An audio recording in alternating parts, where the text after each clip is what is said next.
তো এটা সাইজ কিরকম আছে বলেন তো? এটা আছে কোন সাইজ বলবো এখন, এটা পাশে আছে লোক আপনার 8 ফিট, উচ্চতায় আছে লোক 8.5 ফিট, উচ্চতায় 8.5 ফিট, ভিতরে আছে লোক আপনার ভিতরে যে জায়গায় পাল্লাটা বসবে ওই জায়গায় আছে লোক 5 ফিট বাই 7 ফিট রাউন্ড। এই দিকে হবে গ্লাস, এই যে বিড হবে, বিডের পরে এক সাইডে বিড লাগাইছে, আর এক সাইডে গ্লাস লাগে, আবার বিড হবে, আবার গ্লাস হবে, তারপর ভিতর সাইডে হবে শো পিস রাখবে সারে। হ্যাঁ, ভিতর সাইডে এইটা তো সেগুন, তাই না? জি, চিটাং সেগুন সারি কাঠ। এটার দাম কত পড়বে? এটা তো হিসাব করতে গেলে অনেক টাকা। টুকটুক বলে দেন কত করে বলবে?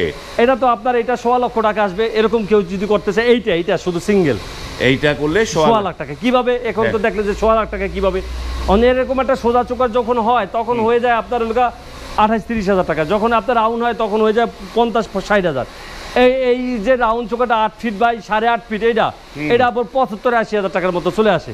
ঠিক আছে, তারপরে এটার ভিতরে যে আপনার 11 তার ভিতরে আপনার এই যে কাঠের পেস্টিং এবং কি এইটার ভিতরে গ্লাস এভরিথিং নিয়ে আপনার 1.5 লাখ টাকা বেশি না। এটা খরচ আছে, দেখা যায় না খরচ, কিন্তু কাঠও ওয়েস্টেজ আছে, কাঠেরও দাম আছে, বড় সাইজের কাঠ, আর আপনার দাম এইভাবে চলে আসে।